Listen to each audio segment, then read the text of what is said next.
Kelly at? You know, same old, same old. He's on his way though. Okay. All right, let's play this. So, fam, welcome to the village. Hit the intro.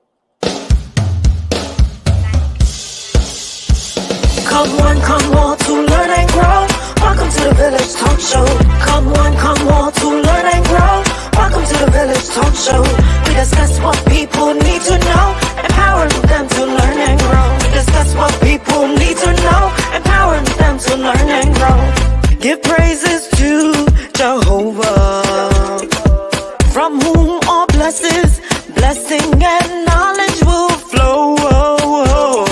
Blessing and knowledge will flow. The Village Talk Show, dedicating to empowering the community to live a healthy, safe, and financially capable life, helping each one of us in realizing our dream at any age, any point, starting from today, success. Come on to learn and grow. Welcome to the Village Talk Show. Come on to learn and grow. Welcome to the Village Talk Show. We discuss what people need to know, empowering them to learn and grow. We discuss what people need to know, empowering them to learn and grow.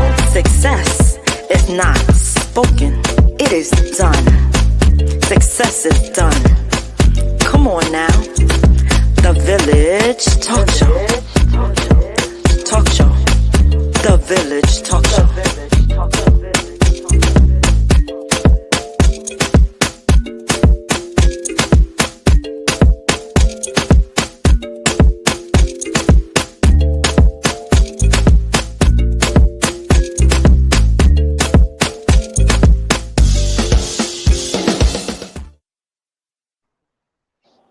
All right. Welcome. Welcome. Oh, man. All right, John. Give me a second. The man is Yep. outside. All right. All right. But yeah. I'm going to play the tune again, folks. Be All right. back in a bit.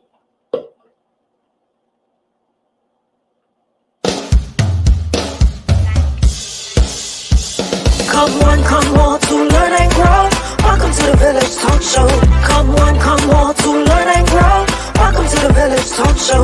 We discuss what people need to know, empowering them to learn and grow. We discuss what people need to know, empowering them to learn and grow. Give praises to Jehovah, from whom all blessing and knowledge will flow. Blessing and knowledge will flow. The Village Talk Show, dedicating to empowering the community to live a healthy, safe, and financially capable life, helping each one of us in realizing our dream at any age, any point, starting from today, success. Come on to learn and grow. Welcome to the Village Talk Show. Come on to learn and grow. Welcome to the Village Talk Show. We discuss what people need to know, empowering them to learn and grow. We discuss what people need to know, empowering them to learn and grow. Success is not spoken, it is done. Success is done. Come on now. The Village Talk Show. Talk Show. The Village Talk Show.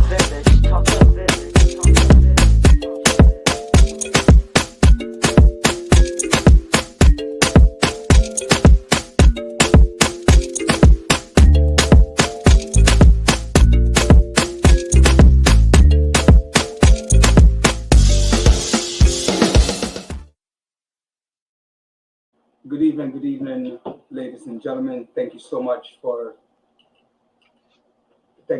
joining us this week on The Village. I am Roger Bailey. I am your host. I'm the host right here on the Village Radio Talk Show. So thank you so much for joining us today. We have a lot to talk about, and hopefully we can get some of these things in before our guest comes on this afternoon. This evening, you mean this evening? Yeah, this evening. Well, it's still afternoon in some countries. So when they come on, hey John, how you doing? Hey, Mr. Daly, how you doing? I'm doing great. Also, shout out to other co-host, Dr. Bryant. Yeah, she's not feeling too hot today.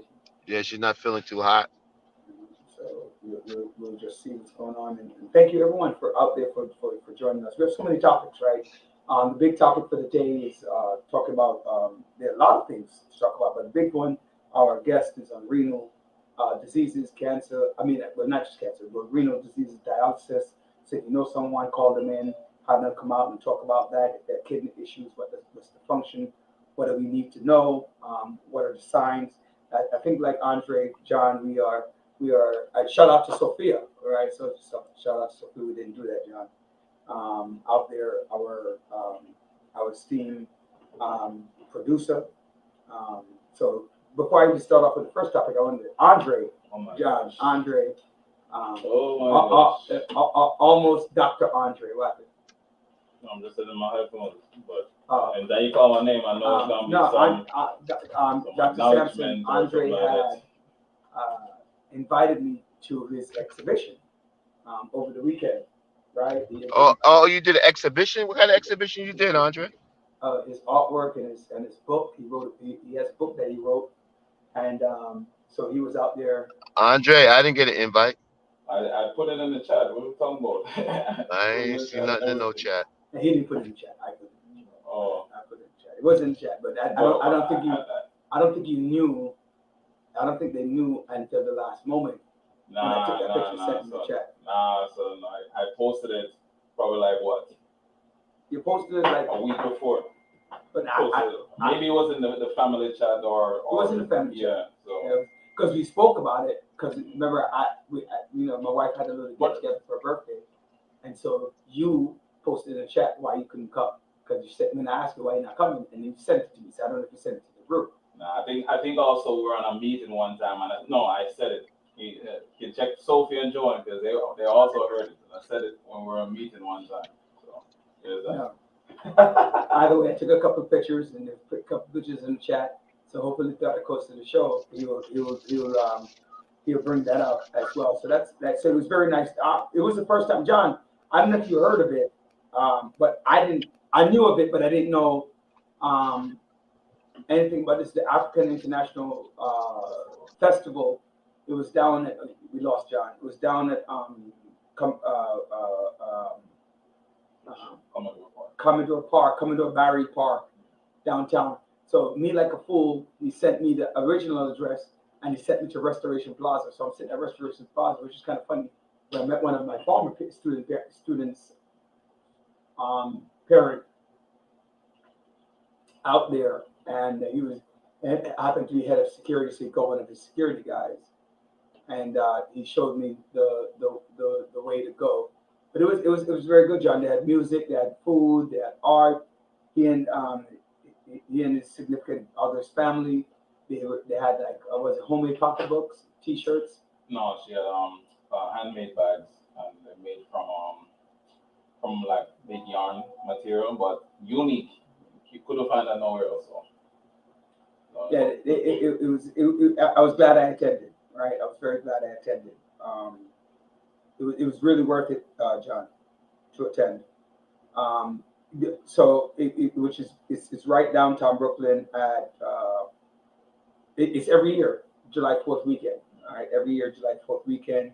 So I was out there hanging out, chilling for a little bit. Ran into a couple of people who recognized me, and I recognized them. But some of them I hadn't seen in a couple of years, so it was great. And glad that he had the support. So how did it go? Was it good business? Was it worth it? Yeah. On all levels? What level would you say it was worth it on? What level would you say it's not worth it on? I would say it was worth it on the levels. I mean, that was my second time there. My first time when I went, just walked around, see what's there and everything, and then this year was like, all right, then let's get a stall. Let's sell some stuff. So it definitely sell a lot of my books. Got some signatures. My signature signed. Some books signed, autograph. So got my a canvas sold, to beautiful canvas. So there's that. You sold two of them? Only one got sold, but people thought about that they wanted. Someone thought about that they wanted it, but they wanted like a poster version because the other one was a bit too large to carry. But you know, okay, as the force saying yourself, goes, if you really want it, you just get it and go. You too far. Dr. Brown just complained that the volume's not good. Yeah, Right. so that was good though. So what did you do for 4th of July, John? Not a daggone. It worked. You worked on the 4th of July? Yes, sir. So I went out, did after I left Andre, I had a few community things that I had to do, right? So I went by one place in Brooklyn on East 96. It was nice. Flatbush. Yeah, it's right by the library over there, by church, Flatbush. right? And it was good, but you know, we had some issues, right? And PD was they were there, like they covered the whole block, right? They covered the whole block, and they were like, you know, people. They blocked off the block, which I didn't understand, right? I didn't understand why they blocked off the block, but they did. They blocked off the block, and then so on both ends of the block, and they still turned off the music, right? So the music was turned off, and I had a conversation because they were upset. They were like, if they pull off the block, then why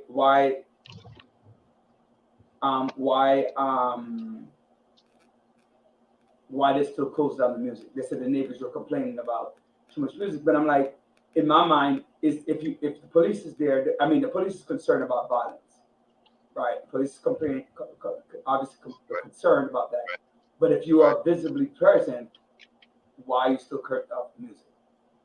And they shut it off by 10 o'clock, and I thought they had a little bit longer. So Wow. which obviously made the situation. I wish they would come on my block and shut these people music down to play to 4 o'clock in the morning. Yeah, I mean, I had a party Saturday night. I lasted until like 1:30, 2 o'clock. But you had a what? I had a party. Yeah, I had a get together. You know, my wife's birthday. So. Andre. Yeah, man. You get an invite? Yeah, I did. I wanted to Oh, I guess it was. but... I guess it was in that elusive chat. I ain't get a damn invite. All right, John. All right. Let me tell you something. I barely got an invite, and it was my wife. How about that? That ain't got nothing to do with me not getting an invite. That's all right. I just thought. I ain't got nothing to say, man. I just thought I'd tell you that it's not just you, right? That it's not just you who didn't get an invite. But it was good. It was good. It was a small gathering. You know, that's actually why you didn't get invite, John, because it was very small. Yeah. Okay, I know you're gonna come with some bullshit. I'm just telling you, it was small. It's like I had to bleep that out. No, it was very small.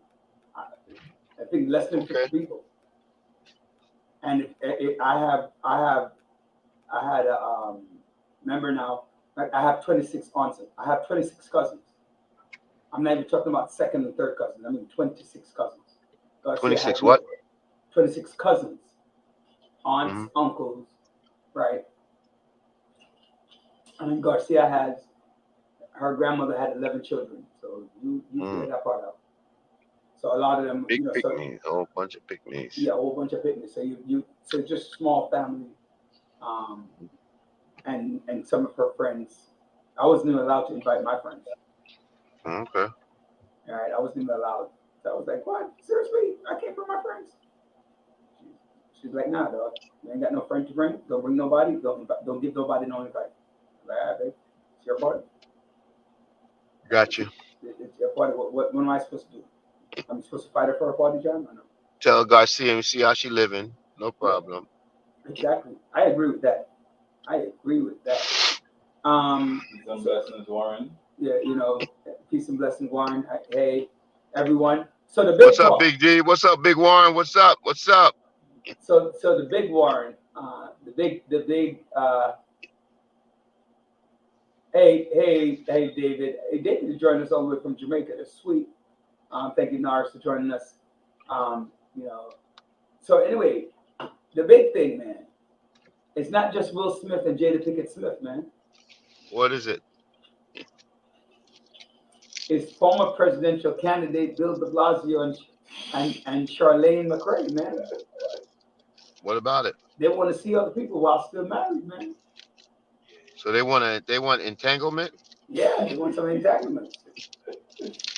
So my question, my question out there, I don't know how many people are gonna respond because most people are gonna be like, nah, it ain't for me. But I want to know how many people out there are willing to say that my husband or my wife is allowed to see other people.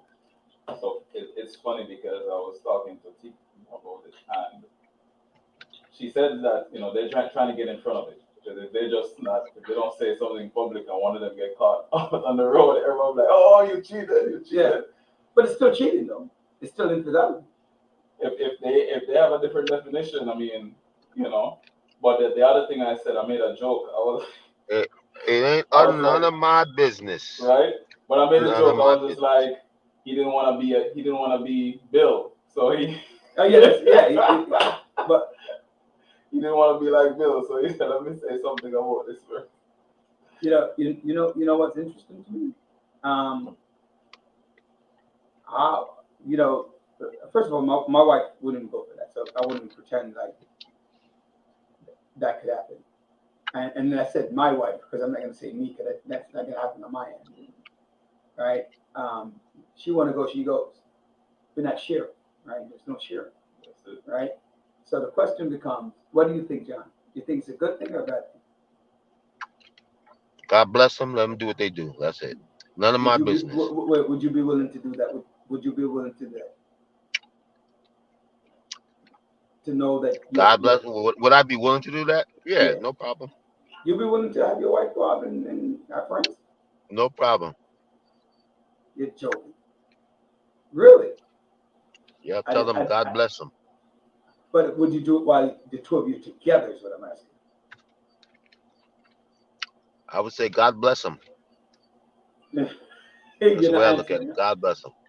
All right. No, but you got to answer that way. I mean, everybody wants to do what to do. But I'm saying I don't know. I'm saying in my relationship, I highly doubt that's something I would even come close to saying okay to. Like I don't even think I would even come close. Like I don't even think that it would be right. Oh, hey Roger, you know what it is? People gonna do what they're gonna do to make them happy. So let them do what they do to make them happy. That's it. I ain't got time to worry about that. So somebody just gave me something. Andrew just gave me something on Tinder. Is Bill de Blasio a catch? They even talk about Charlene. That's funny. New York City single ladies dish on whether they would date the handsome ex-mayor after his unorthodox split. He's 62 years old and Charlene is 68. Oh, she's older than him. How old is Charlene? Charlene is 68. Wow, I didn't know she was 68. I didn't realize she was 6 years older than him. So I definitely can agree with John. That's their business. At the same time, when you put something out there in public, people are gonna comment on it. So, but God bless them. They do their thing and they carry on. It's funny. It's interesting. What did Warren say here? Let me see what Warren said. Let's get to something more important, people. Hey, Warren, I agree with you 100%. All right. Yeah. I'm shocked at the age difference the other way, right? But they've been together for 29 years, right? They've been married for 29 years. So if she's 68, what's that? They got married when she was 38.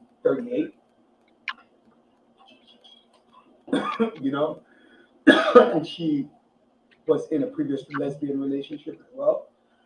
So I'm wondering if those entanglements were happening while they were married, and now before they hit the fan, just a wonder. Today we're gonna have a lot. We have Serge Valmier's coming on, doctor of he's a renal doctor. He's coming on to talk about some of the renal issues that some of the plague, especially plague of Caribbean community. When I look at dialysis, John, right? I think partly because I live in a Caribbean community, Caribbean community. Roger, be careful. I'm not saying nothing more, Warren. I'm done. I'm done on that topic.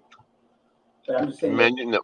you're Right? never done. But no, I'm done. I'm just saying you never know. I mean, maybe like Andre said, maybe they want to come out in front before it became a Bill Clinton and it hit the news and it was unexpected. So if somebody sees him with somebody else, they might question. You might not question anymore. I mean, in terms Let of, me tell you something.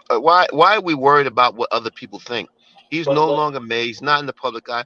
Who the hell cares? Why You would they see, even it care? has to do with like depending on how you operate, people look at that and make conclusions regarding like integrity and all stuff. Like, yeah, I know, that shouldn't matter, but the reality is that's the case. Like when Bill Clinton got caught doing his thing, people put in question so much of his his work as a president. So I would say on that front, it matters to people. But in terms of like whatever you do in the confines of your home, that's your business. so John, this is why I always disagree with you and Dr. Bryant about certain issues. When you say who cares, people care, and the reason why people care is the Why? fact. You know what, Wait, Roger? hold on. People Let me care. talk first. Let me Okay, finish I'll tell talk you. Go first. ahead. Let's finish talk first. Just like the insurrection, right? That happened January 6th in 2021. There are people, not people, everybody, model their lives and their beliefs and their behaviors after something or somebody else.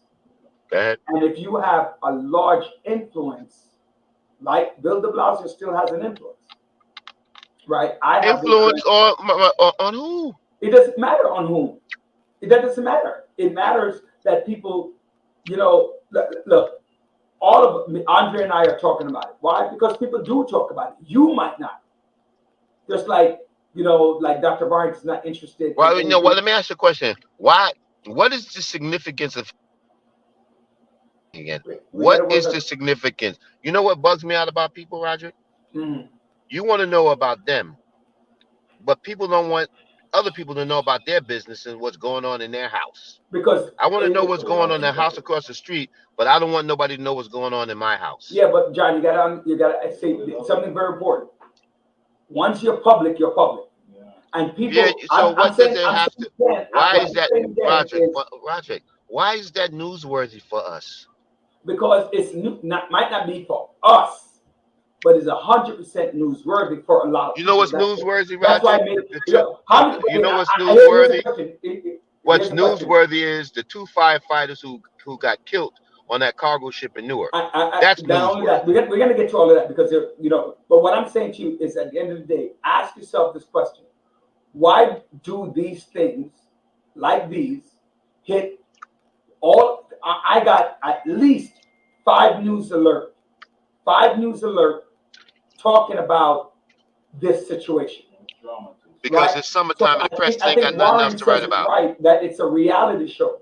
Reality show make more money than news, than National Geographic, and all those things. Because people want to know that even though my doors are closed, my windows are closed, I have shades on my window, that people are still doing the same damn thing So I can outside. peep through. I can peep through the shades. Peep through the shades. Yeah, But I don't want nobody look. but I now don't the want nobody looking news, through my shades. yeah, well, the news made it their shade, right? But anyway, It's I drama mean, though. It's drama, and I mean, Warren said that giving it airplay. But if think about it, if Obama and Michelle came out, right? Michelle Obama and Barack Obama came out and say something like that, a lot of people would have been jumping on it too, and would be questioning.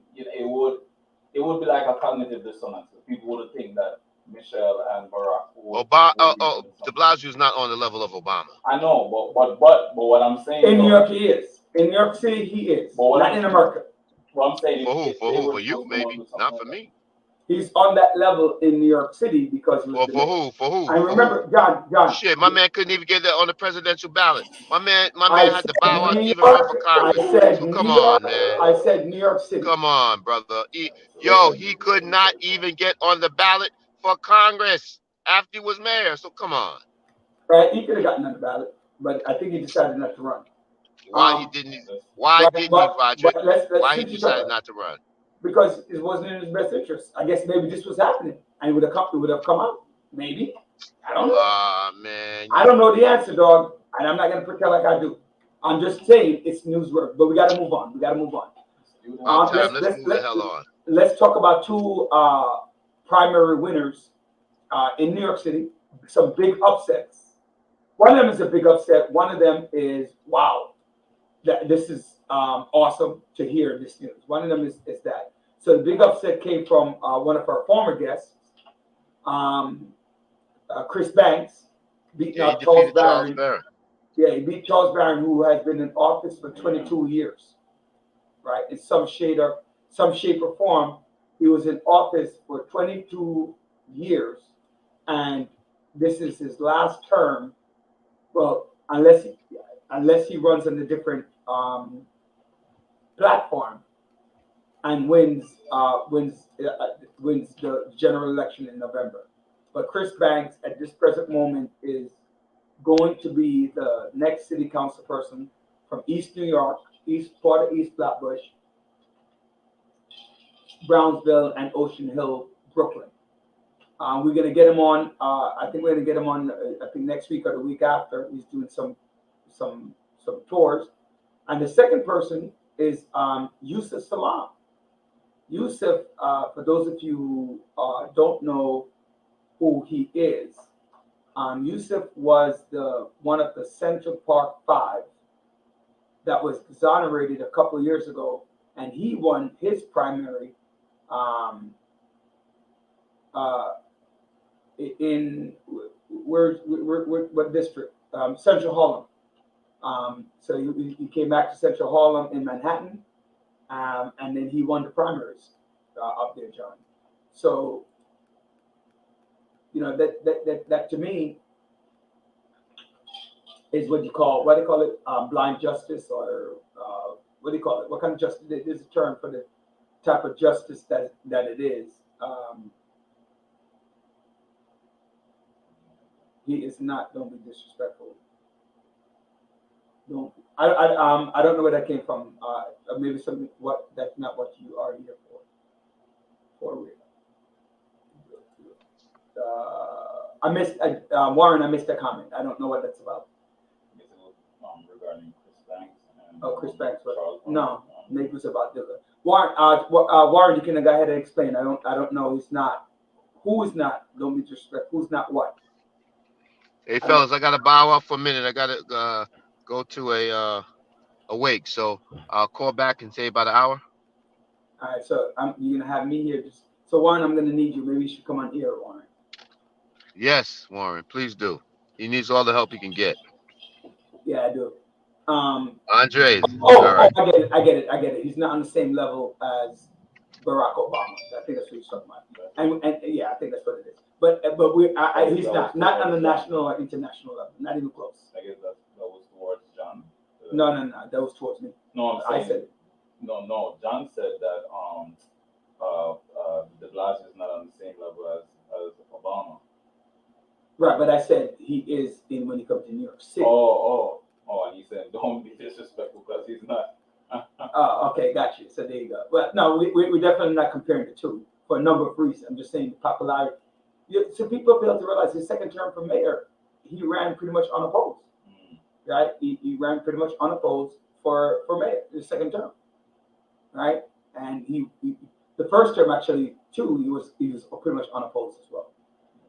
So he did his thing. But anyway, let's. So what do you guys think? Yusuf Salam becoming what is it called? I want the expression. Somebody could help me with the expression out there, where he was once.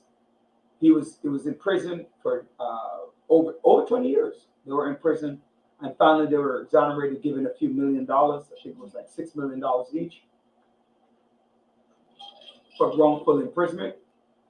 And then they spent 7 years in prison before DNA evidence emerged linking someone else to the crime.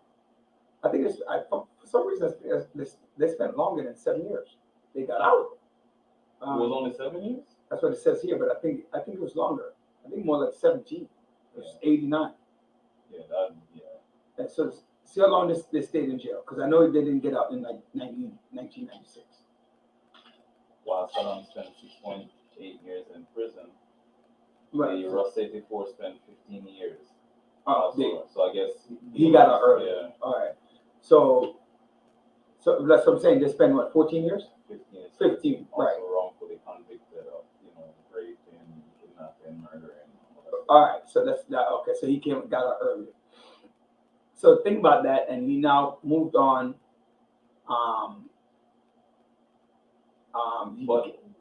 But further on, Aria says, just as Salam was freed by DNA testing after 15 years in prison, so too were the Ross 84. I have to look deeper in that. Yeah, look, he moved to Georgia, and then he came back to New York City. He came back just for the campaign. 6 years, 8 months. That's what it says. Yeah, on that CD it says another 7 years. So that's very cool that he came back. He won the primaries. I want to know who he went up against. If it was an incumbent, did he win an open seat or a new? Because ladies, sometimes your city council persons will change in New York City, and I think around the world after every 0 year they do the census, and then every year or two after, when you run for office, they redo the line. So that sometimes, like in Brooklyn, they drew a line that was primarily Asian, and that in the I think it's the 43rd district, where this young lady became the first Asian representative of that community. But they built the community to be Asian. Yeah, Miss Dickens. Inez Dickens. Yeah. Right. So he beat Inez. Yeah, she had 36%. Inez Dickens. Yeah, that's what it says right here. It says New York City Board election and tabulation rank choice on Wednesday, and the new rank choice tabulation now shows Mr. Salam with almost 64% of the vote for Miss Dickens 36%. I'm saying this is Inez, this person's name, Inez, because Inez Dickens has been in office for donkey years. So that's what I'm saying. If it's her up there in the Bronx, in Harlem, Crazy, right? yeah, she's a Charles Barron. She's 100% of Charles Barron. I mean, in terms of how long they've been in office. Because I've known Inez Dickens from my years at CEJ, which was 2003, 2002. That's a long time. So congratulations to both of them. And look, they will be representing and looking forward to working with them in come January 1st. So they have about 6 or 7 months to get their acts together to become the newly designed. Yeah, Inez Dickens. Yeah, she's look her up. Look, she has been in office for a number of years. And he beat 2 other people, Al Taylor and Kristen Richardson. Al Taylor. Yeah. Al Taylor is an assembly person. He wanted to become city council. Yeah, look up Al Taylor for me. Al Taylor, I believe, is the assembly person up here.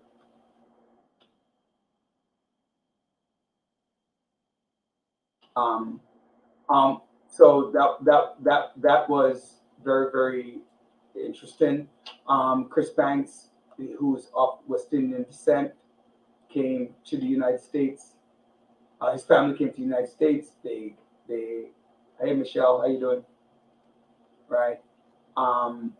They came to the United States from Trinidad, and to be a first generation American to make it, and become city council. A lot of party, a lot of fete, baga fete at the city hall with all our Haitian council members, the Jamaican council members, and now the Trini. Oh boy, a lot of fete. Imagine. So Monique's assembly, but I was going to say she's Asian. But so that's nice. So the big issue, some of the other issues that I want, but a couple of things I want to talk about. And I'm going to need your help out there until our guests come. So one thing I want to talk about is Clarence Thomas. We touched on it last week, but I don't know that we actually finished up some of what we're saying. So Andre, Clarence Thomas, who is, for those of you who don't know, he is the Supreme Court Justice nominated by Ronald Reagan in 1987. Still up here, huh? He was born, I think, 1942. Right, so I think he's 74 years old. And 1948. 1948. So at around a little bit below 40, he was nominated to become Supreme Court judge. Right, and when he became Supreme Court judge in 1988, I think it was nominated 87, became 88, his last year. He got to Yale through affirmative action. Affirmative action doesn't mean that people get confused with affirmative action. I probably got to college on affirmative action because I went to one of the best schools in the country for undergrad in 91. The fact of the matter is that affirmative action says that you have to look at qualified black candidates or any other race. In my case, I'm black. In Clarence Thomas' case, he's black, so I've said black candidates. And sometimes males. And in certain cases, when you look at the sciences, females. Black females are not in the sciences. So you look to see if there's somebody who's qualified. So I'm going to say, I'm going to find 5 or 6 black women who want to be doctors and place them in my school. It does mean that that person has to fit all of the qualifications. Good SAT scores, good grades, good whatever. So you have to qualify to be there. So here's my question that I want to put out there.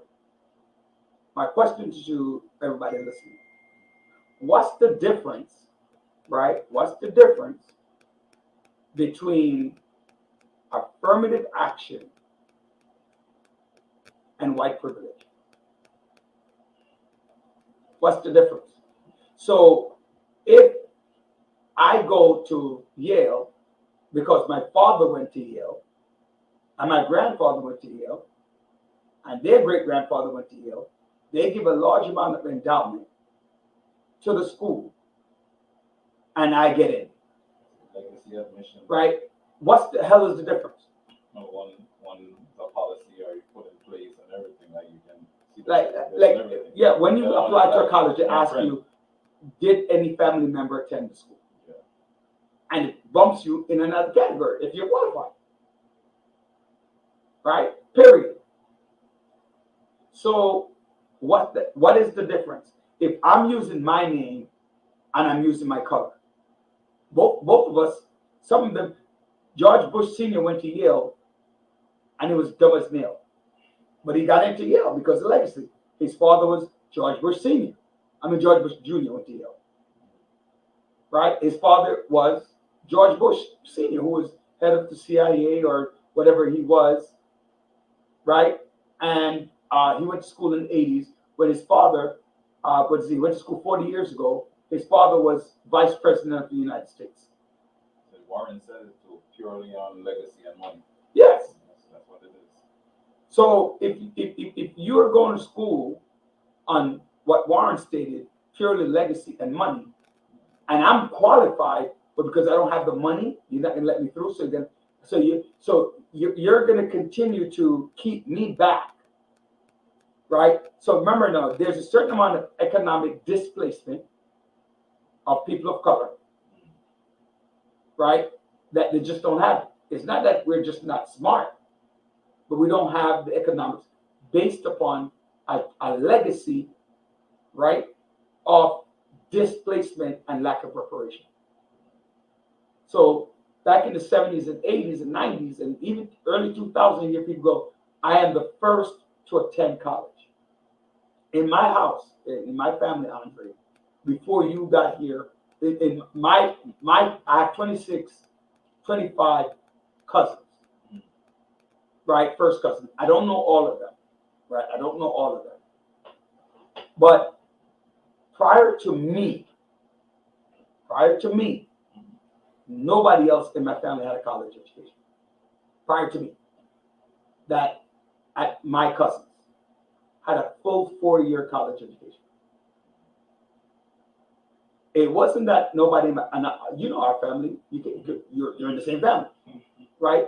We're not stupid, right? We're not stupid. But I was the first one, and then after me, we had a few others who went on to maybe get 2 years of college and eventually get 4 years. I'm talking about first cousins, right? In my grandmother's side, 2 people got a college education. All of my family, they're very smart, right? Very smart, but so they didn't know how to work the system. Neither did my mother. My mother just said, do what your guidance counselor said. That's what she said. That's exactly what my mother said. Do what the guidance counselor said. Mr. Michael Brackfeld, right? He looked out for me and got me the scholarship to go to high school. And then from high school, the rest of it is history. What is the point of going against something that you use that you see as beneficial? What's the point? It's quite the guy, man. And his bio is talking about he's fighting against racism. This is a way to fight racism and by the way, affirmative action doesn't get all that many people in. Right? So if you say to me I got in an affirmative action, and I say to you, you got in on legacy, what the hell? I don't get it. Somebody explain to me. Privilege was already there for the person with a legacy. We know how to try and create a level playing field with affirmative action. So that's essentially what it is. So affirmative action gave us an opportunity to be able to get the college education as we should. So you know, I am beyond impressed with people who, when I was in college, we had a meeting. I never forget this. Steve Olson, who is now an attorney, very good attorney in the United States, and another Gary Jenkins. I think both of them you can look up while I'm calling the names. Gary Jenkins and Steve Olson got called out that they're affirmative action cases. And we had at Harvard, we have things called plenary to discuss this. To me,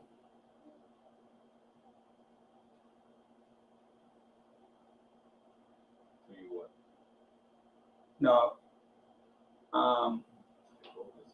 No. Somebody asked me something about the guest. Right? No. It's the person who's asking me about the guest. That's why somebody texted me. In the bio thing? No. Yeah, they got it. So the meeting, which draw pretty much the entire campus. Harvard is what you call a Quaker school, which is what I love. And they brought in the meeting, the conversation, and people were like yelling and carrying on. And I was a freshman or sophomore at the time, and I remember when it happened. And you gotta feel out of place when people start saying that, right? Because I knew academically I belonged there, right? Steve knew it, Gary knew it, As a matter of fact, Gary now sits on the board of management at Harvard. I don't know if he's still there, but he was there a few years ago. You find him? It's Gary's. Gary, like Gary. Right? And it's to me it's what's up. So just a thought that people need to think about when you talk about what's the point of affirmative action, because they're always, remember like a few years ago about 10 people or so got arrested because they were paying. These superstars were paying money. I remember seeing that. Right, to get into these schools where as black folks you earn the merit to get there, but you might not have the money. Yeah. Right, and so the government gives financial aid. So if you get financial aid, then you shouldn't be concerned about paying. Right. Speaking of paying, student loans, right? The student loans were blocked again by Clarence Thomas and the right wing. I mean, to promise something that you don't necessarily have that power yet to grant it, I kind of find it laughable still, though, because I mean, and Biden's still pushing. He's pushing, which is so it's you make a okay. So you're making it easy for people to understand. There are three branches of government: the executive, the House, and the judiciary. Right? So if 2 out of 3 agrees, right? If 2 out of 3 agrees, then the third is up. So generally, the Supreme Court has the biggest ruling, right? Has the biggest ruling on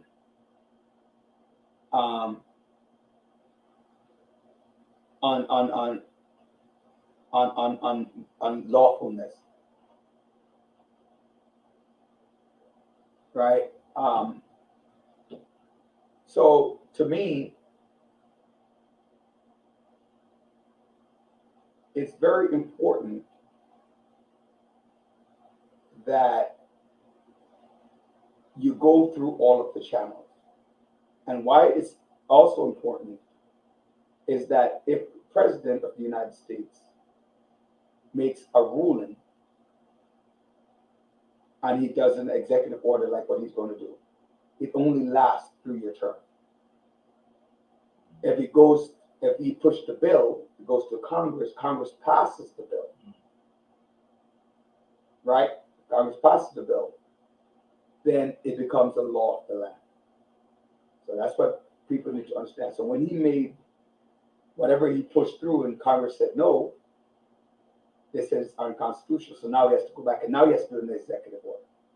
So that's why he says shortly after ruling Biden announced a 12-month, because 12 months he's done. Right? On-ramp transition period. You better be ready. And don't sit there waiting. Yeah, so after 12 months, you're done, right? And that they say that once this period where people don't have to pay is over, the economic toll on people is gonna be so heavy. Especially in this economic time that we are going through. So, I mean, the one thing I can say for people is just be prepared. Be prepared. You don't have to budget wisely. But it's more than budget wisely. You also have to look at what the reprieve looks like over the next 12 months and see, take advantage of it, right? Take advantage of it so that you can pay some of the bills, right? Because those bills can pile up, like you're saying. So whatever it says, if you have a student loan, make sure, right? Make sure that you're paying the bills. Hey, Auntie Maureen, how you doing? Thank you for joining us. I can't wait to see you, Auntie Maureen, so I can have some nice. She makes a great lobster and seafood plate. For real? Oh yeah, man. She gonna verse Crumpet and. Huh? I said she and Crumpet and might be Hers versus. is better than Crumpet. Oh man, Hers is much better than Crumpet. Crumpet over here in this man. You got competition. That competition is just true. She makes her lobster. She makes a lobster, crab legs, and lobster, crab leg, and shrimp. And she put them together in a pot.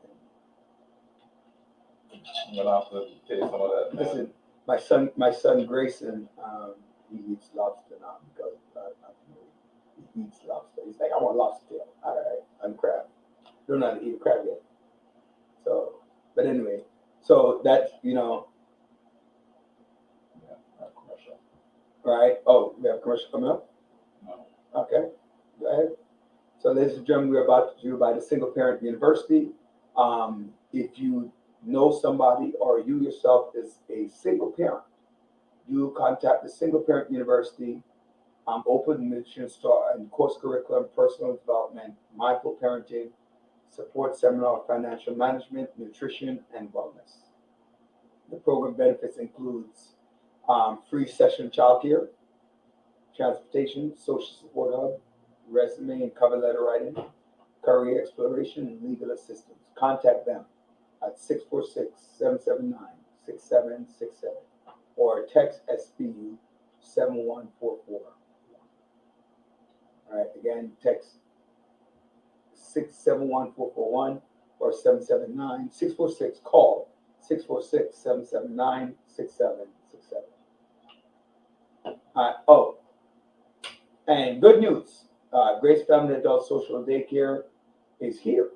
So starting next week, they will be opening the doors at 1330 Utica Avenue to come out during the day and start looking at opportunities, see what's happening. We have open house that will happen all week. People come out, find out what's happening during the week. Register at gracefamilyadult@gmail.com or gracefamilyasdcare.com. So again, do reach out, call 646-504-5778, 646-504-5778.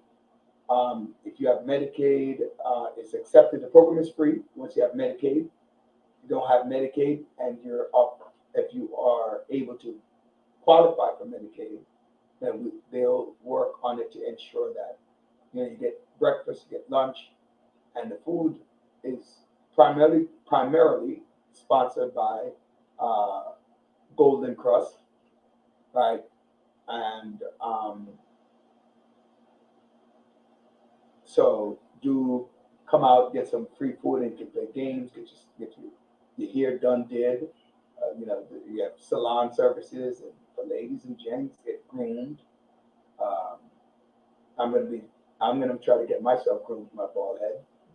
All right, so let's try to figure that out. You want to do the domino too? For one time. All right, shoot. So also August 11th through the 13th, there will be there are a couple of announcements actually. August 11th through the 13th, there will be a domino tournament. If you're interested, please contact send an email to info@worlddominoes.com, info@worlddominoes.com, or go to the website at www.worlddominoes.com. Dominoes is spelled with the ES, the British way. And you can win some money, some money or certificates or crests and prizes. So register, call Rudy, 646-504-5778, or Sniper at 929-413-0433, Tony at 917, what's that, 82300, 823-5273, or Dawn in Connecticut, 703-5274. That's the other number, 917-823-5274, or Dawn at 203-545-0764. Come play and bring your games. Friday is a fish fry cookout, so you can eat with DJ Byron, DJ Chocolate, DJ Jazz Boy. And then Saturday is random, and then Sunday is mental peers. So Friday is the team, so bring your team. All right, so looking forward to hearing from each of you that weekend. All right, that's it for commercials. All right, so getting back to the show, Yeah, a Brooklyn man drove to Pennsylvania to burn and dispose of bodies. So two men from Brooklyn drove to Chester County in Pennsylvania. That's right outside. For those of you who don't know, that's right outside of PA. That's along 76, right? To dispose and burn the body of a man they allegedly shot to death. An investigation discovered a 32-year-old Rolando Blanco Duarte had been shot and killed on June 18 while inside an apartment building in Borough Park, Brooklyn. Blanco Duarte's killing had gone unnoticed until July 2nd when the Chester Police Department in Pennsylvania responded to a 911 call about the body being discovered. Until July 4th, Luis Maraquin and Serna 27 and Rodolfo Lopez Serna were both arrested and charged with murder or his death. During the investigation, the video was used to track the series of events that transpired. NYPD first took Lopez into custody and determined that Maraquin Serna was also involved and arrested him too. Lopez and Maraquin allegedly shot Duarte twice in the back after a bar dispute that they felt disrespected in a verbal exchange. And they felt disrespected in a verbal exchange. After alleged shooting Blanco Duarte, the two men drove to Pennsylvania to dispose of the body in a wooded area and burned his remains. That is very sad. Wow. And an 18-year-old girl, what's going on in that? 18-year-old girl from South Carolina, Kirsty Williamson, went missing last week while on a date with someone she met online. Careful Williamson's body was found today on the side of a road a few miles away from suspect John Newton's house. So Joshua Newton, correction. Family reported her missing after not having contact for 2 days. Williamson had been talking to a man online for a month and planned to meet in person for the first time. Newton and his living girlfriend Victoria were both arrested. Police believe Newton killed Williamson at his home and his girlfriend helped him hide the body. That is crazy. The online dating seems crazy, man. It's like, gotta be careful. I mean, it's a new normal. Gotta be careful. Meet in public spaces, meet where you'll be able to observe the person in action. But even so, that don't really tell you much. So I mean, just have to try best be careful. It's beyond that, right? It's beyond. I want to say this. I know a lot of people said they met their significant other online. So, it's like when I hear people say, "Don't be a police officer, don't be a firefighter, don't date online." When I tell people, being a police officer is one of the safest jobs that you can have above any other. Really?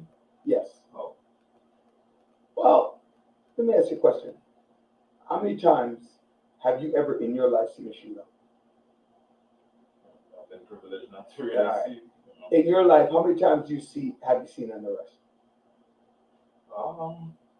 Not a lot of times, but I've seen a good amount. Okay. Come from track. How many of those arrests have you seen where the criminal actually took out a gun and started firing at the police? I can't recall that. All right, zero, right? So I'm not saying that they don't die on the force, like they don't get killed, unfortunately, because they put themselves in a dangerous situation. How many times have you seen or heard of a teacher getting disrespected and beat up by a student? I mean, I'm a teacher, so I feel like it's a bias. No, I'm asking, but how many times have you seen it? So many times I can't recall. So think about that. How many people actually walk up to a police officer and slap a police officer? You wouldn't dare. Because I mean, what you've seen and what you've heard, but you have some people who have the gall. Yes, I'm not saying that you will not get hurt as a police officer. That's not my point of what I'm saying, because you can't. So when you think about it, you think about how many jobs that you can get. Like if you work in a hospital, I've seen more people in the hospital get hurt or killed, the nurses, the doctors, by the patients, than I've seen police officers actually hurt on the job. By the patients, as in like, them moving the patients. Not just moving the patients. That's one. I mean, that's different. Talk about they getting stabbed with a needle, the patient punching them, hurting them. Right?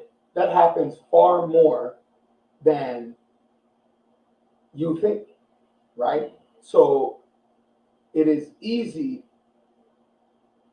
to say that these jobs, like they don't sound like people are just enamored by the fact that you see TV cops and robbers and they're chasing the criminal and homicide and drug and they see all of that because it does happen.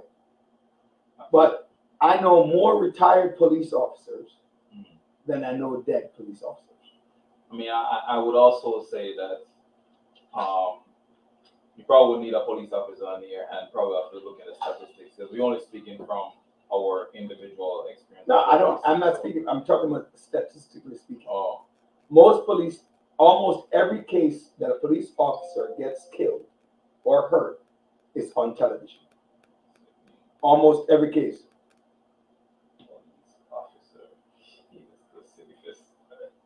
No, you would Google how many police officers got killed on the job last year in the United States. You can Google that. That's what you look at.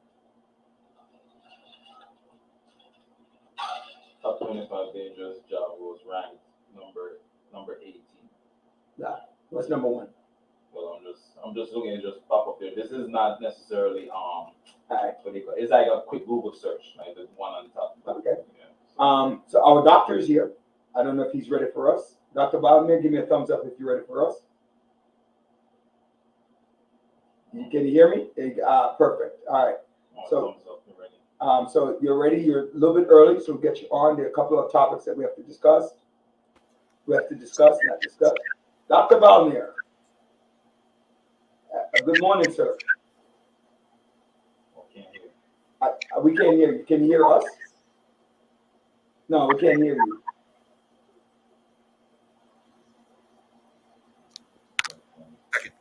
There you go. We can hear you. Can you hear you now? Yes, we can. Okay. Yes. Hi. How you doing, Dr. Bob? I'm okay. Thanks for asking. Excellent. I am Roger Daly. I'm the host of the show. Our two hosts are not here. One is out. Andre is tripping in. You saw this is Andre. I know you spoke to him. Sophia. I spoke to Sophia. Okay. All right. So looking forward, Dr. Capron was on last week. I don't know if you know who he is. He's the oncology doctor over there at Mount Sinai as well. Okay. What was the name? Dr. Camtron. Hopefully I'm pronouncing that right. Arvind Camtron. He might be from the Mount Sinai in the city. No, Brooklyn. He's Brooklyn. Brooklyn? Okay. Dr. Arvind Camtron. He must be at a different site. I know there's a site in Cadman Plaza. Maybe he's at that site. It's Kamthan. Yeah, he's not at the Brooklyn site. Not my hospital anyway. Okay, all right.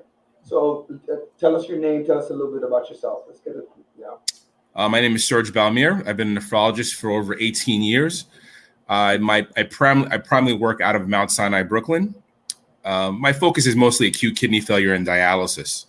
Most of my patients tend to be older patients, but unfortunately, I do have some younger patients who do have some kidney disease.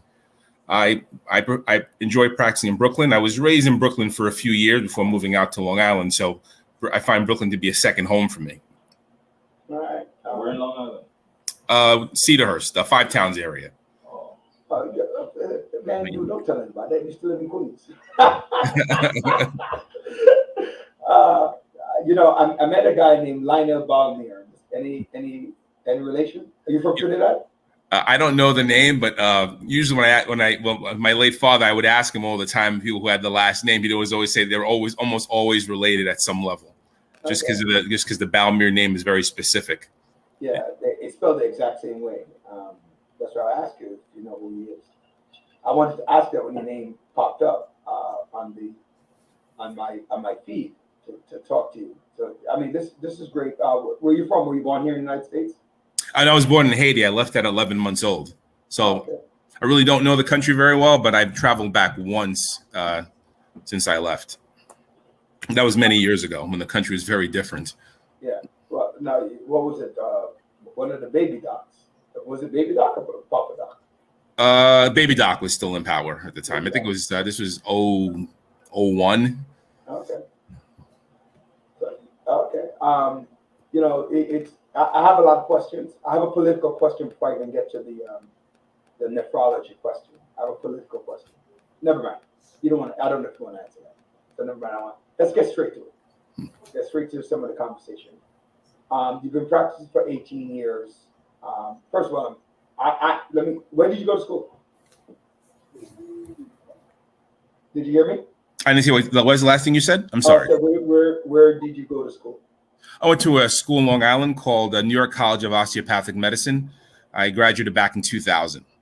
Okay. No, undergrad, I was asking. Oh, undergrad. St. John's University. In Queens? In Queens. All right, perfect. You know, so you stayed in the area, you focused on the area, you went out to LI. I do know that college. I thought about being a doctor around the same time you were being a doctor. And then yeah, it's a great school. It's actually come a long way. Now they have dorms, so it's no longer just the commuter school that I knew when I was there. Yeah, so tell us a little bit about your role. Go back. Tell us a little bit about the function of the kidney and why did you choose to focus there? So the kidneys, like any organ, they're very important, but you realize how important they are when they actually start to go bad.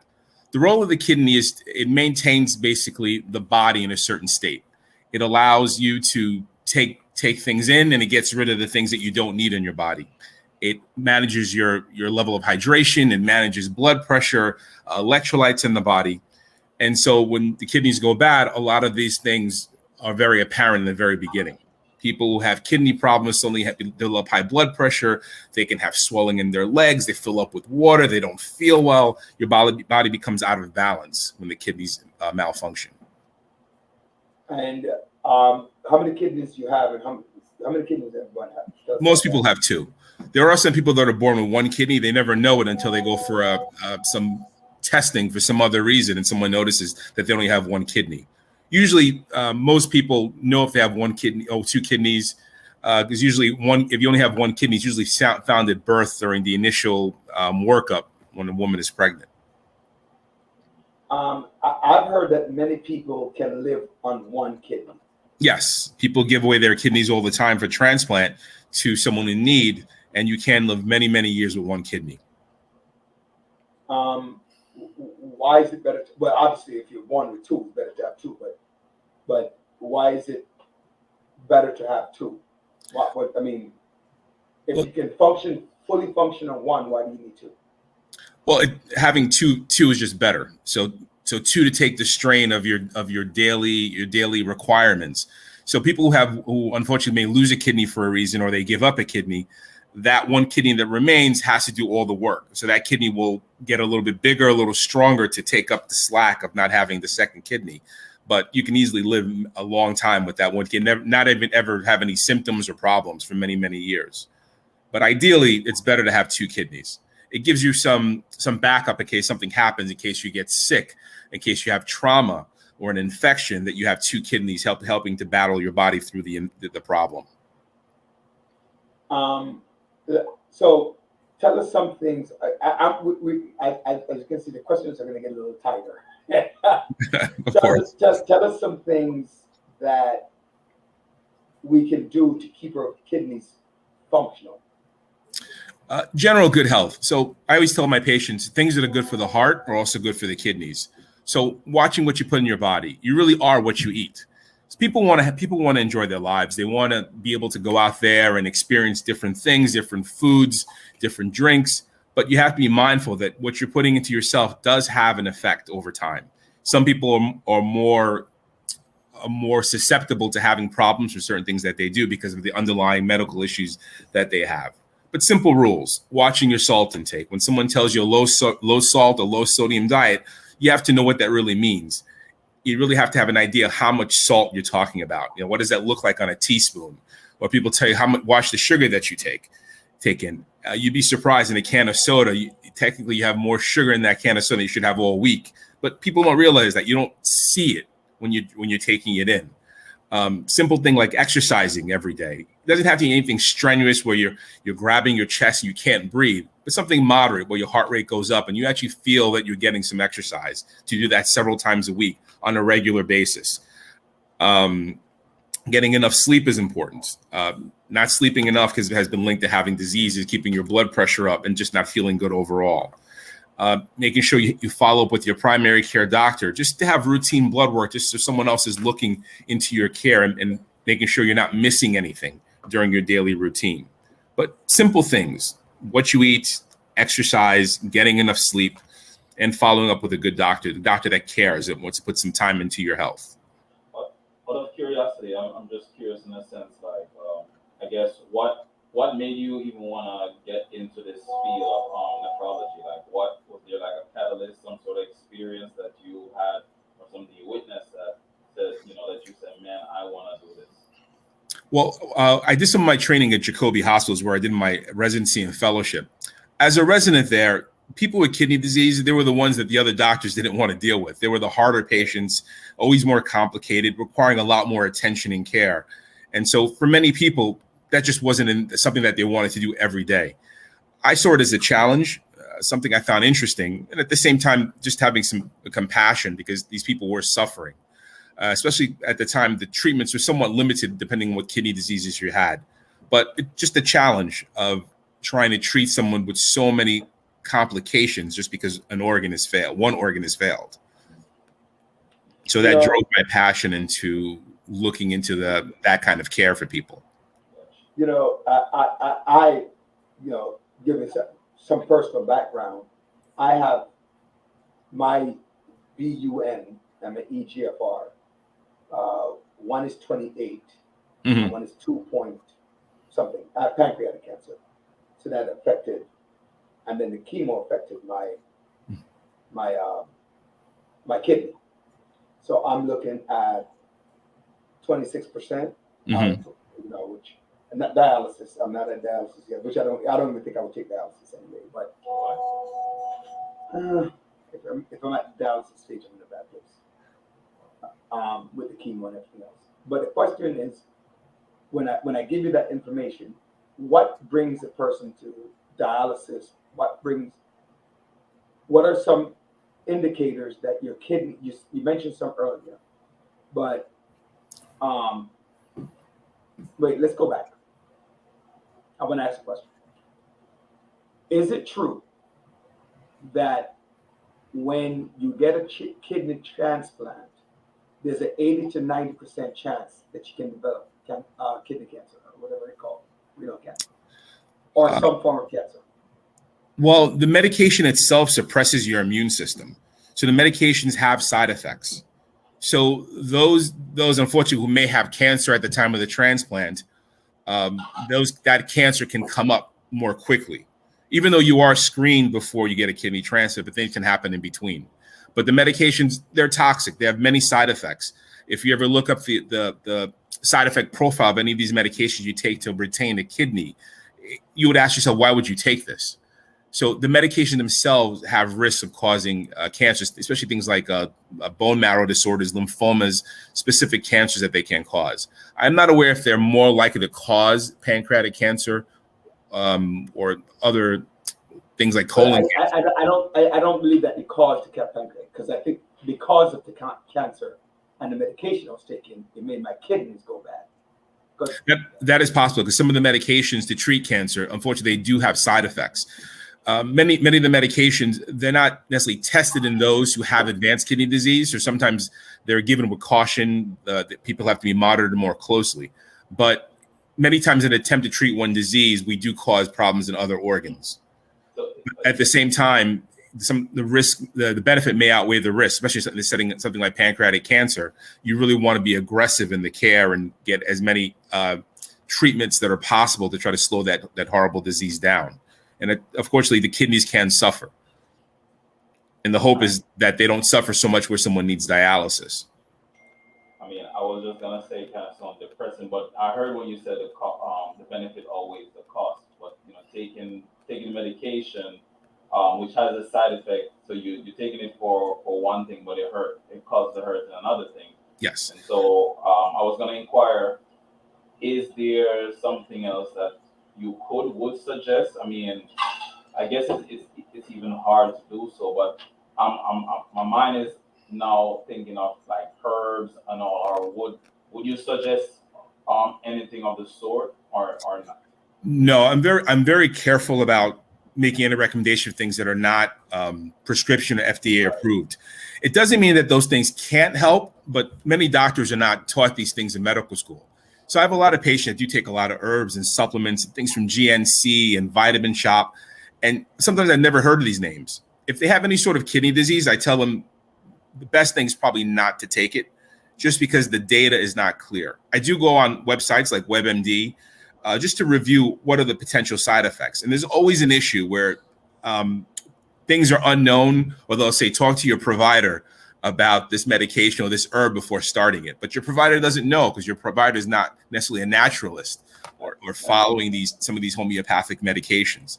So it's a lot of caution you have to do before you take some of these things. Right. Wait, I have a question, right? Why? Okay, so you are a medical doctor. I think I understand the question you want to say, because I think I have the same why. Right. Why do medical doctors in general feel that it's better to look at these FDA approved over the herbal medicine? Why is that so important? Well, I think the audience, you know why I'm asking? I'm gonna give you a background on why I'm asking that question. A lot of people believe, because I say to people all the time, what you believe outweighs what you know. Because you might know the facts and believe something different and do something different. And then the data of the facts will hold ground. In other words, I believe that I should take these herbs because I heard that they're good for me, but I believe that they're stronger. But I know that taking this medicine is very bad for me, right? It has a side effect. But then I go to the doctor and I say, take the medicine and leave the damn herb alone. You're like, no, I believe. So tell me more. Why do you believe that? Or do you know? Why do you know that doing the medical things are better than these herbs? Before I wanted to just add too, even growing up, right? You know, the grandparents, they'll have an understanding of some of these things that, you know, sometimes they might help, sometimes they might not. But some of these traditional way of taking care of family is something that they've been doing for generations. So some work, some don't, but in connection to that. I don't. It's not my belief that these things may not work, right, but it is not my experience or my training. So to tell someone that it's okay to take it, right, and assume that it's going not to cause any problems, I think that would be unprofessional. Yeah. Now, people tell me that they're going to take something no matter what, or they're interested in taking something. I say that's fine. I'll do some research. I'll look to see if it'll be at least not toxic, at least to the organ that I'm focused on. But for someone who has a kidney transplant or someone who has already poor kidney function, I'm very careful what I say that that's okay to take, especially outside of something that I've trained to use, because some of these herbs and supplements, they do have effects on the body. They can interact with medications, and there are many medications out there that are not tested against these herbs or supplements. So you do take a risk combining herbs and supplements with medications that they're prescribed to. Right. Someone has to monitor that, and the physicians are not necessarily trained to monitor the effects of these things outside of their training. There are many books to look things up, and a lot of times there's always a caution that if you have other health issues, check with your provider. So I just want to welcome, before we continue, welcome our co-hostess, Dr. Joanne Bryan. She couldn't resist. Hi, good evening. She heard that you were Haitian. That's why she came on.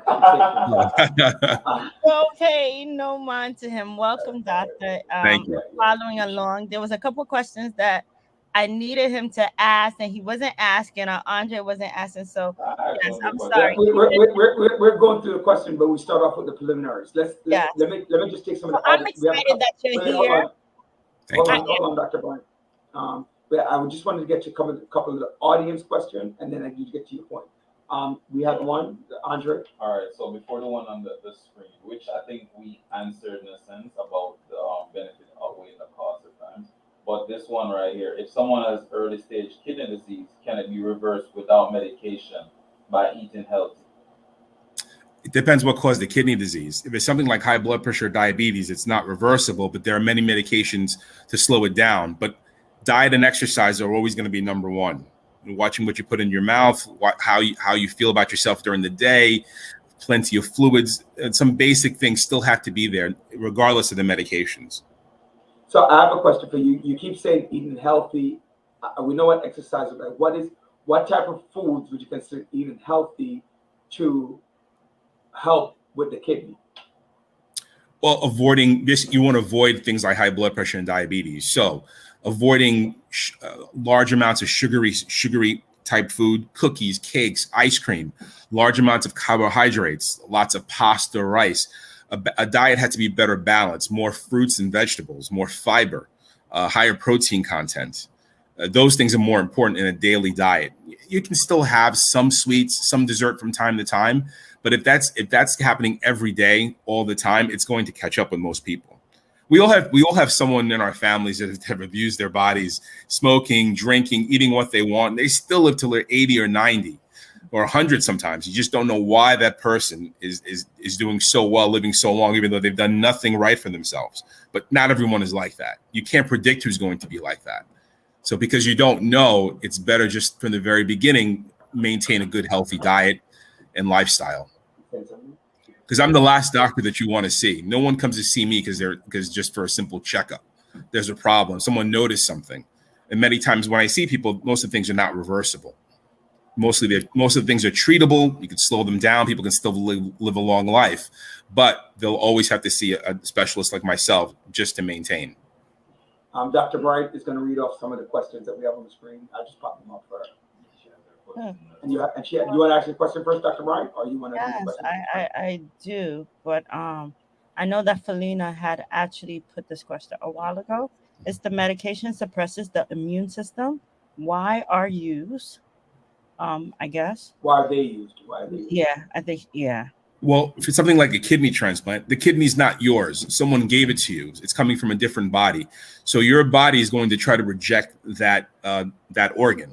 It doesn't want it. It realizes that it's a foreign thing to you. So these medications are forcing the body to accept that organ and to allow you to use that organ effectively. Otherwise, that organ would be basically cause an infection, inflammation in the body, and your body would basically what they call reject it. And you'd have all the symptoms that come with the rejection. Unfortunately, these medications are toxic. So you have to follow the levels of these medications in the system. So many of these patients have routine blood work that they have to have every few months to make sure that the medication is not reaching levels that are going to cause a problem with the organ that they've received. The next question, do you know anything about intravenous vitamin C? No, I remember early in my training, vitamin C was a big thing, taking mega doses of vitamin C for good health. I think it does cause a lot of GI side effects at very high doses. Does it hurt at moderate doses? Probably not. It's not a bad thing to have vitamin C in your body. A lack of vitamin C can cause disease as well. But I'm not aware of any benefits of IV vitamin C. Okay. I have a question.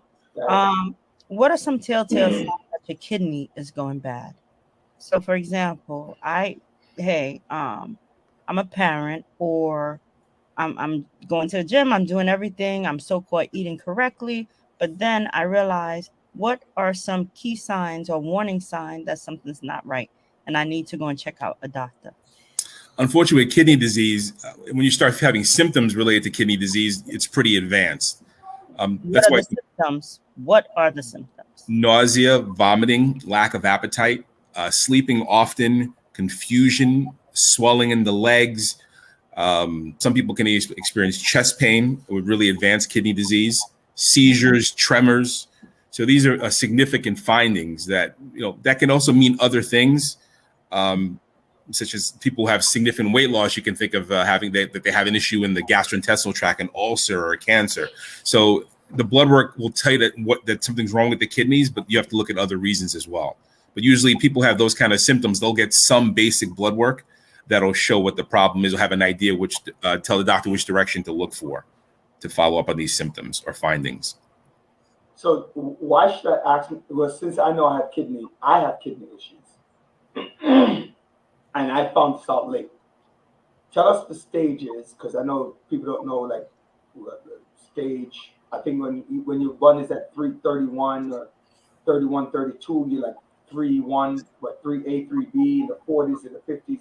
Tell us functional kidney, and tell us the numbers that as they go down, what to look at, and what are some of the measures that people can do to slow down the process. Like you said, most times, like my doctors told me, Dr. Henry Paul, I don't know if you know who that is. Yeah, down in downstate. Yes, I know. I know of him. Good doctor. And, Dr. O is my nephrologist now. Dr. O out of Kingsbrook. I don't know if you know who he is. No, I've heard of him. I think he's been around for many, many years. Yeah. What I've learned is that trained with him. Yeah. What I've learned is that there are not a lot of nephrologists out there. No. I've learned that, and you guys it's a are hard life. to find. It's a hard life. And it's kind of interesting because you're the second black. Right? You and Dr. Paul are the second two black persons that I know with nephrology. Tell us about the stages of kidney disease to the point where you get to dialysis. So to keep it simple, there are 6 stages of the kidney disease. 1, 2, 3, you don't feel anything. There's something that your doctor will find on blood work. Sometimes medications may need to be adjusted with stage 3, but not necessary. Most medications are okay. What's the numbers too that go along with that? With the bun, well, the EEG. What is this one? It's the bun. The bun, the BUN is what you're looking at, right? So I look at the EGFR and also the creatinine level. Creatinine level is it's a rough marker of kidney function, but it doesn't work as well with people who are very young or people who are very old. It's usually meant to follow those who have established kidney disease. So stage 1 GFR more than 90. If you're missing a kidney, you have a structural abnormality, you have a little bit of protein in your urine, you could be a stage 1. Stage 2 is about the same thing, but the kidney function is a little lower, 60s to 80s. And again, that can include you having some protein in the urine, which shouldn't be there. Stage 3 is where many people fall in. Stage 3 is 2 parts, 3A and 3B. 3A is more about 45 to 55 in the GFR, and 3B between 30 and 45 about for stage 3B. Stage 4, 15 to 29. Stage 5 is less than 15. And stage 6, you're on dialysis. So symptoms, most people could have symptoms at some people could have symptoms at stage 4. By stage 5, most people have symptoms, or there was definitely findings of advanced kidney disease. Stage 5, people should be on dialysis. Stage 6, you're on dialysis. Stage 4, the doctor should be talking to you about dialysis or considering dialysis in your near future, or at least have the conversation that it might be possible that you might need dialysis in your lifetime. So my goal, hopefully, is to catch people early. Stage 3 or lower, stage 3 or higher, 1, 2, 3, because those are the times you can you can slow things down. There are medications to treat. That's the time to intervene. Stage 4, it's a lot harder. People can live a long time in stage 4. They just have to be very careful, follow up with their primary care doctor and their nephrologist regularly. But stage 4 is when you have to adjust medications many times because of the medication can be toxic to the kidney or have more side effects. So the goal is to try to keep people from advancing as much as you can.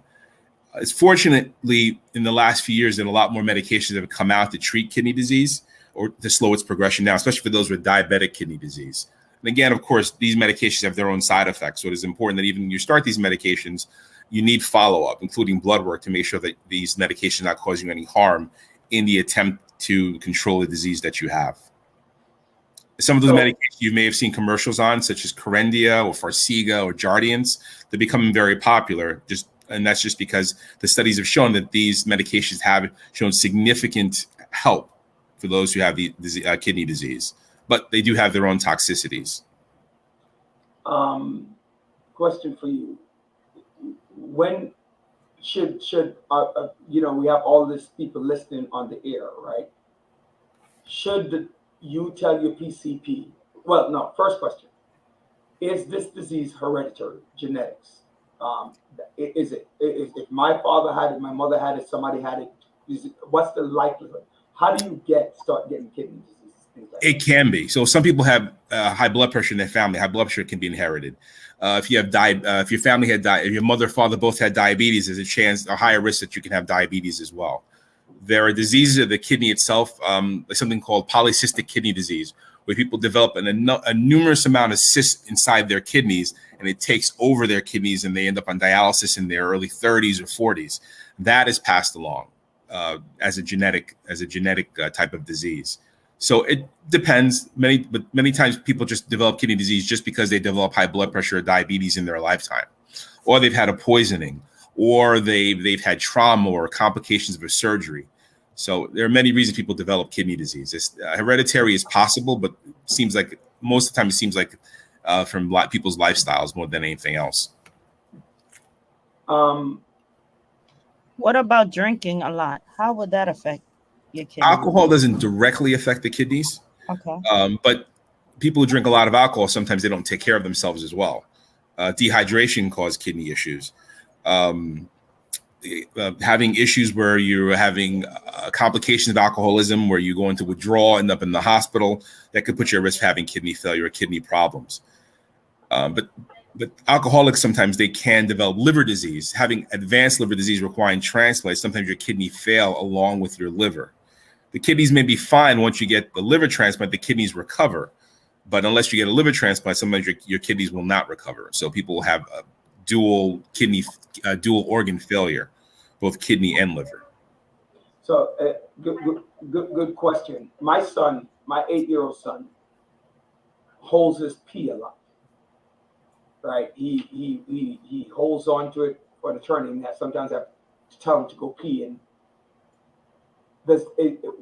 he's 8. Should I be telling his mother, hey, because this question goes out for people with children to identify issues that might develop problems, right? What are some things that we need to look for in our kids that would help with the kidney issue? Because what the kidney also does is help to clean the body, right? So if you're holding your urine or you poop, number 1 or number 2, it could be affected. Could it affect your kidney? Have there been any studies about that? So I need to. It's just going to pediatric a little far outside my training, but most people can't. It's pretty hard to hold on to urine enough to cause yourself a problem. Most people, because it's usually a lot of pain required. Because at about 1 or 2 cups of urine in your bladder, you're going to have the sensation that you need to go. So at some point, you're not going to be able to hold it. If you can hold it beyond that, then you have some other issues. Sometimes diabetics don't have the sensation that they need to go. They have issues voiding or passing urine, and they can have a liter or more sitting in their bladder and not have any pain. It's actually a remarkable thing to see. But most people who don't have these types of diseases, that urge to urinate is pretty great. So holding on to your urine to a point that really can hurt your kidneys is extremely hard to do. Okay. What are some other things you can do that would hurt your kidneys? I mean, you talk about like an exercise, like a diet, and I told you dehydration. So how much water should you be drinking per day? I tell people to drink about a liter a day. Just simple liter a day. People say 8 cups. I just tell them a liter a day. About 2 Poland Spring bottles of water a day. I don't say just drink anything. I don't want people drinking soda or something like coffee, which actually makes you urinate more. Simple water for those that can. Some people are advised to restrict their water intake for other medical reasons. Avoiding certain medications, simple things over the counter, such as ibuprofen, Motrin, naproxen, naproxen, Advil, Aleve.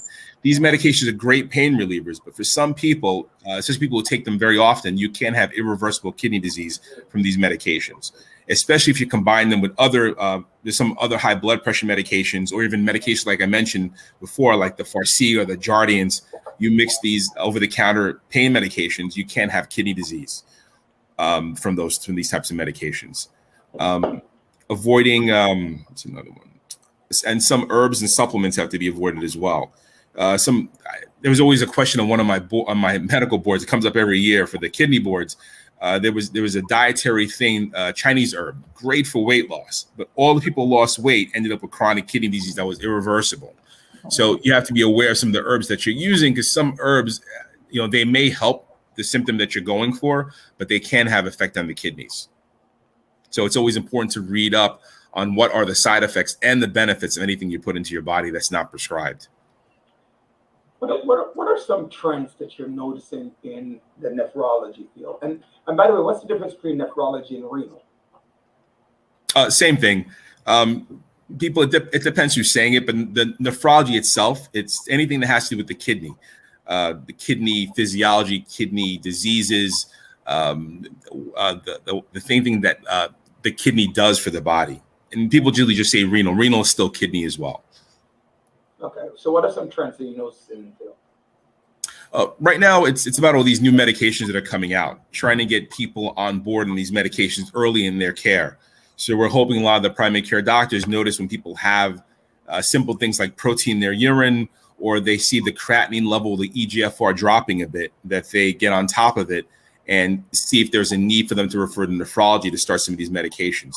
Since most people who have kidney disease tend to be diabetic or have high blood pressure, nephrologist is very well equipped to start some treatment to sort of slow the progression of their kidney disease.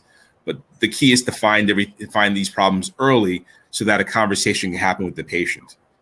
So to me, the biggest trend right now is these current medications that are available now, which weren't available a few years ago. So even now, many of these companies are sending the representatives to my office to push these new medications. So you just always have to do everything with some caution, because you have to be sure what you're giving to your patients makes sense. But these new medications are the hot topics right now. Excellent. So what's the complications that you have come across? What are some of the complications that you have come across? I know you said a sign, but what are some complications that people might come across having kidney diseases? My biggest issue is getting people to believe they have kidney disease. Sometimes their doctors send them to see me. They don't feel anything, but the blood work shows that there's a problem. So convincing patients that something has to be done, their lifestyle has to change, and they have to be able to accept new medications into their care to maintain their health. Unfortunately, kidney disease is a silent thing. It's much like high blood pressure. You don't feel anything. Once you start to feel something, damage has been done. So it's important to follow up with a primary care doctor and ask simple questions. Hey, doc, how are my kidneys? How's my creatinine level? Do I have any protein in my urine? Simple questions like that will start a conversation. You know how you list out some of the meds that people shouldn't be taking because of that side effect, what it can cause to the kidney, such as I believe you mentioned Tylenol. Tylenol is one of them. But then I also, know like even some relatives, some of the women, when they go through the cramps and it's excruciating at times, that's something that they lean toward, like taking Tylenol or the pain meds. But I'm just thinking how you said benefit outweighs cost, but also imply about moderation. In a sense, taking some of these is helping, but that long-term effect also comes up. I guess in a sense, really like maybe suggestions in terms of the pain, what people would consider instead. Well, I think it's important that if you do have pain, to try to find the underlying cause of pain. Many people have chronic pain, like chronic back pain, and that can be very difficult to treat. So it's important to try the more conservative options if possible. Stretching, exercise, physical therapy, massage therapy, even acupuncture. If that doesn't work, maybe moving to something like Tylenol, which tends to be a little bit more, it's not toxic to the kidney, just don't take it with any alcohol. And if that doesn't work, then maybe ask your doctor to refer to maybe a pain management for other options, such that there can be injections that can be given to certain sites of the body to relieve the pain. Ibuprofen, Motrin, the category of gloves, medication we call NSAIDs, they can be used, but you just have to have some caution when you use them. They shouldn't be used often. If they're used on a regular basis, that's when you can really start to have problems. And not just with the kidneys. These medications can give you ulcers, leading you to go to the hospital with upper gastrointestinal bleeding. You can have elevations in your blood pressure. They can cause you to have swelling. They can make you retain water. So these medications, even though they're sold over the counter, they can cause problems. So again, following up with your primary and being sure your primary is aware of what you're doing and coming up with a plan of care, I think is the best approach to people having chronic pain. We have a couple minutes left, and I want to make sure that we get a couple of the. Tell us about what are you doing community-wise? Like, why is this like being on the show or other activities? I know we got you at a busy time. What is the ultimate goal for you as a doctor for the community and building it for a safer and healthier life? For people to understand that kidney disease is out there, and hopefully that they have to see me less often. It's not always pleasant having to tell someone that they have to go on to dialysis. I hate that people have to get to that point. Unfortunately, I don't have the time to do primary care medicine as well to catch some of these people early. So I try to partner with the primary care doctors that I do know, that if I see them or happen to see them at an event, or they call me on the phone for another patient, I try to answer all their questions just about kidney disease, just so they know what's going on, what point they should start referring their patients, what they should be looking for in their patients as they treat them, just so that they don't have to send patients to me as often for advanced kidney disease. So the goal is really just educate the community. I have a couple questions from some audience member that texted me as opposed to putting on the air, so I'm going to read one. One person said, I've lost much of my hearing. My doctor recently made a connection between diabetes and kidney disease. Liver is involved in processing fructose, so it too is compromised by overloading of starches and sugars. I guess she was making a comment to, I think, something that you said. The diet aspect. And but the hearing. So you said that the kidney disease is connected to hearing? No, it's not connected to hearing. There is an inherited disease that people have who progress to kidney disease early in life that involves their hearing, but it's something that's hereditary. It's called Berger's disease, but I don't know if that's the case of what the person's referring to. But the kidney disease by itself is not directly related to your hearing. One person wrote, kidney disease is, well, apparently he knows more than you and I, but kidney disease is reversible. How true or false is that? It depends what caused the kidney disease. So someone who comes in with severe dehydration can have acute kidney failure. Numbers very high, they don't feel well, they have other findings that go along with the kidney failure. You get to that person early, you hydrate them intravenously, and their kidneys can recover. Sometimes people involved in trauma, sometimes when your muscle gets crushed, you release an enzyme into the bloodstream that can clog the blood vessels of the kidney, and that can cause severe kidney damage, including putting people on dialysis. Sometimes hydrating that person aggressively and stopping that muscle injury, those people can sometimes recover.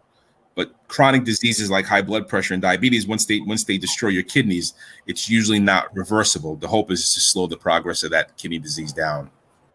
What about medications? Like what I was saying, like my chemo medication that has caused problems, are those reversible? From chemo, you said? Yeah.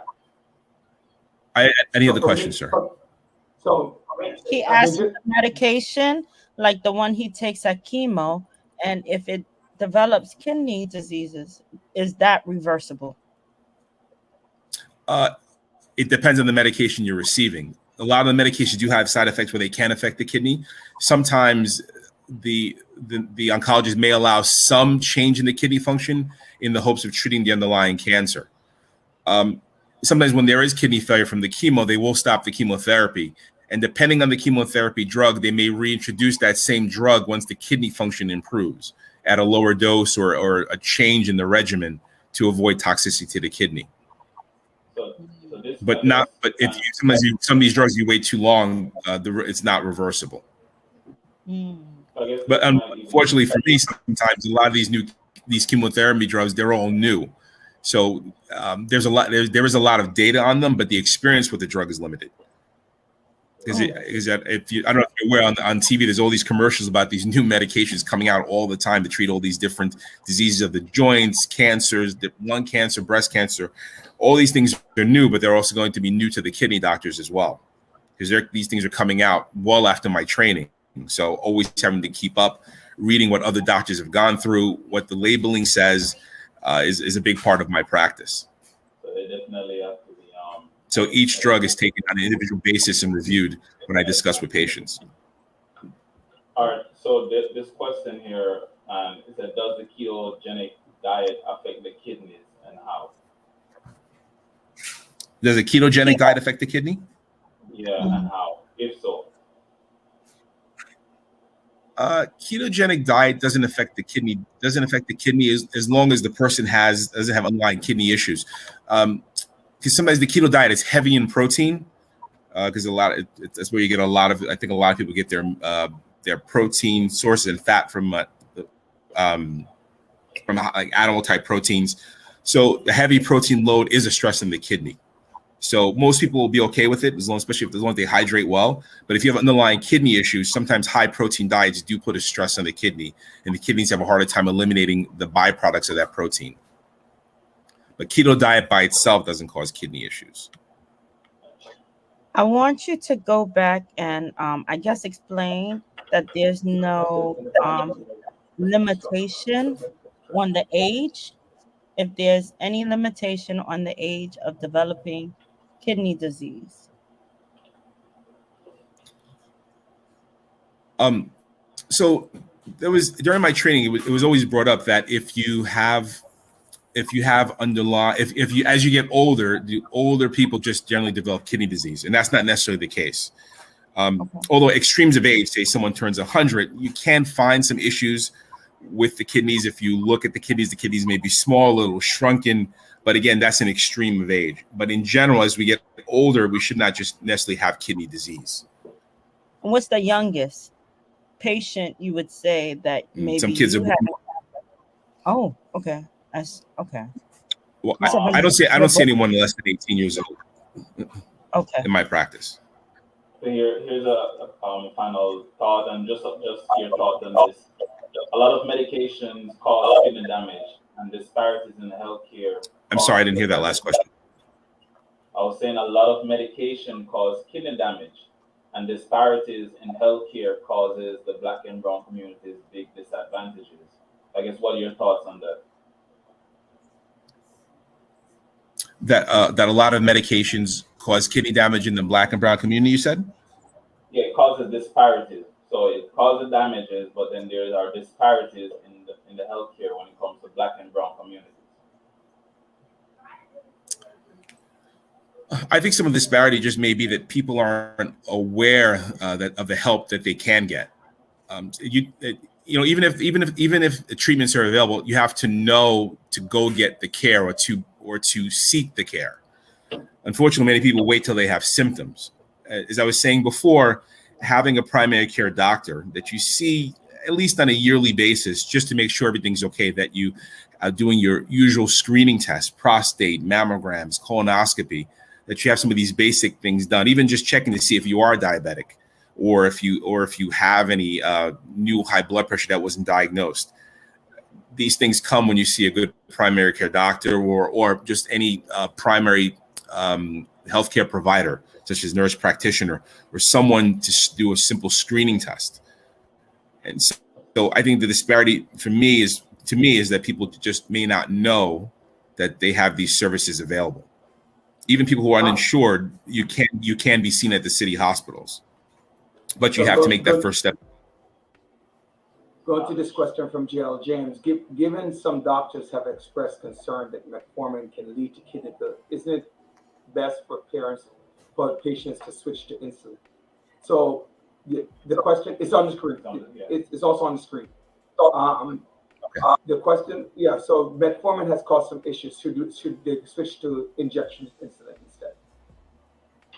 So during my training, I have not come across that metformin itself causes kidney disease. It's been around for many years. But if you have kidney disease that's advanced, you cannot take metformin. You will risk side effects of metformin, specifically a very high acid buildup in the body. People, and the decision for insulin, it depends on how well your diabetes is controlled. There are many oral medications for diabetes, but they don't work for everyone. If your diabetes is very out of control and you have side effects of the diabetes, such as eye disease, problems with the nerves, problems with your eyes, sometimes it's probably better just to be on insulin to get tighter control of the diabetes because it's starting to ravage other parts of your body. Yeah, metformin has been out for many, many years, but there are other options besides metformin for those that don't want to go on metformin. Other options that are considered first-line drugs. You know, I wish there are a couple other questions that's on the screen, but we're out of time, unfortunately. This has been a very interesting talk about kidney.